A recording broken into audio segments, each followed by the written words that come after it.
D'un côté, un conflit dans le Caucase, de l'autre, des accusations de colonialisme en plein Pacifique. A priori, rien à voir. Et pourtant, ces deux événements sont les pièces d'un même puzzle géopolitique. Aujourd'hui, on va assembler ces pièces pour décrypter une guerre de l'information d'un genre nouveau.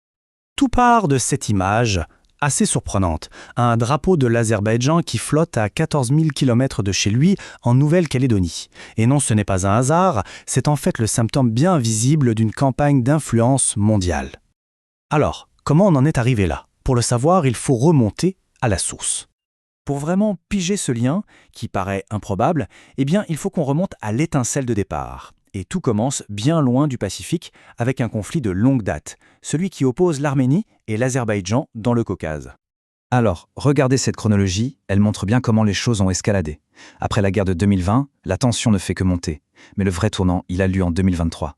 La France décide de livrer du matériel militaire défensif à l'Arménie. Pour Bakou, c'est une ligne rouge qui est franchie. Et c'est précisément ce soutien qui va déclencher une riposte, mais d'une toute autre nature. On a donc deux visions qui s'affrontent, totalement irréconciliables. D'un côté, la France qui dit « on aide un pays souverain à se défendre, c'est normal », de l'autre, l'Azerbaïdjan qui rétorque « c'est une provocation qui va juste amener plus de guerre ».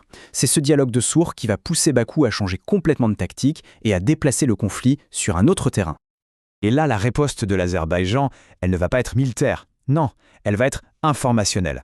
Plutôt que de rester sur le terrain diplomatique classique, Bakou lance une contre-attaque en utilisant une arme redoutable, le passé colonial de la France. Alors, l'instrument principal de cette campagne, c'est le groupe d'initiative de Bakou, le BIG. Sur le papier, son objectif est de lutter contre le colonialisme. Noble cause. Mais dans les faits, sa mission est de cibler très précisément la France en ravivant les tensions postcoloniales, notamment dans ses territoires d'outre-mer. Et qu'on ne s'y trompe pas, c'est une initiative qui est totalement soutenue par l'État. Le président Aliyev lui-même n'hésite pas à qualifier la création du BIG d'événement historique. Ça valide publiquement une stratégie qui est clairement pilotée depuis le sommet du pouvoir. Et quand on regarde où ça frappe, on voit que la campagne est carrément mondiale. Du Pacifique avec la Nouvelle-Calédonie et la Polynésie, aux Caraïbes avec la Martinique, en passant par l'Afrique, et même la Méditerranée avec la Corse. L'objectif est clair, créer un maximum de points de pression sur la France, tous très très loin du Caucase. Mais bon, pour qu'une campagne comme ça fonctionne, il faut qu'on en parle. Il faut une caisse de résonance. Et pour ça, l'Azerbaïdjan va se servir de scènes internationales très prestigieuses pour amplifier son message et attaquer frontalement la France. Prenons un exemple. La COP29, organisée en 2024 par l'Azerbaïdjan. C'est le plus grand sommet mondial sur le climat. Une occasion en or de briller, de montrer son engagement pour la planète. Sauf que cet événement a aussi servi à d'autres fins. La tribune de la COP29, au lieu d'être consacrée uniquement au climat, est devenue un véritable champ de bataille rhétorique.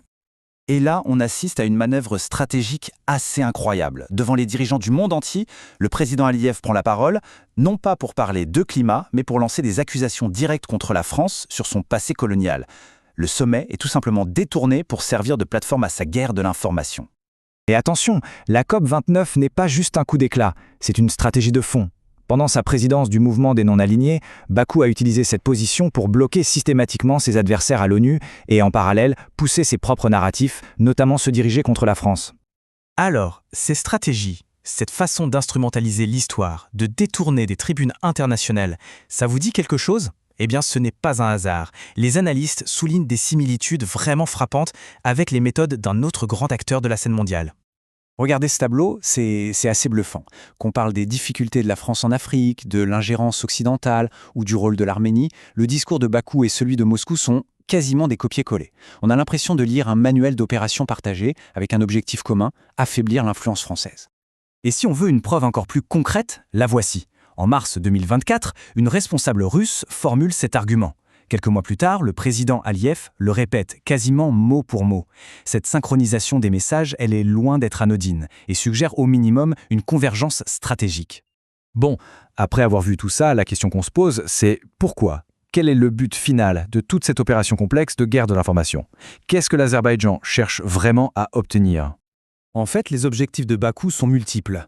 D'abord, bien sûr, il s'agit d'isoler l'Arménie. Ensuite, et c'est très malin, c'est de distraire la France, la forcer à gérer des crises internes pour qu'elle s'occupe moins du Caucase.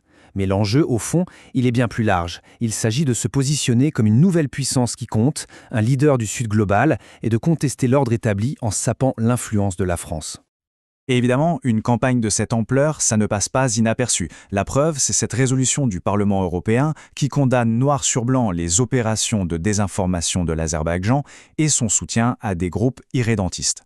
C'est une reconnaissance institutionnelle très claire de cette guerre hybride. Au final, ce cas d'école nous amène à une question beaucoup plus large et un peu vertigineuse. Est-ce que l'information est en train de devenir le nouveau grand champ de bataille mondial ? Alors que la guerre classique est de plus en plus coûteuse et risquée, la manipulation des récits pourrait bien être l'arme principale des relations internationales de demain.